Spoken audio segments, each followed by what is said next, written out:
Hey guys, welcome back to the channel. I am Yaya and this is my 2002 RSX Type S turbocharged. I know I haven't been posting in a little bit. I've been busy working in the car and doing some other stuff, but let me show you guys what's new.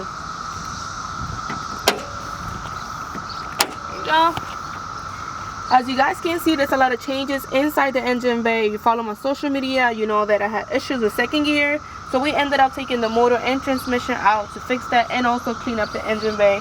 We started with the harness tuck, ABS delete, and we also removed the fuse box, put that inside, and my hood exit.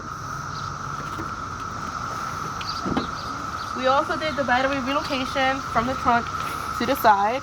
It helps with the weight and it's less cables, less issues. D2 suspension, racing seat, harness, and the harness bar. I also installed my K-tuned shifter. And over here, my control arms and subframe brace.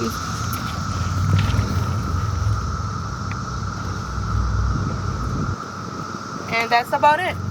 We're still doing some wiring in the inside, so it's still a work in progress, but we're gonna take it out for a drive, see how she feels. I will not be pushing it today because we do need an alignment. It's not safe, but let's go.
So we just got back from the alignment shop. The alignment was way off. She's driving a lot better now. We just gotta make some adjustments to the tuning and that should be it. Thank you guys for watching. Make sure you follow us on social media and see you guys soon.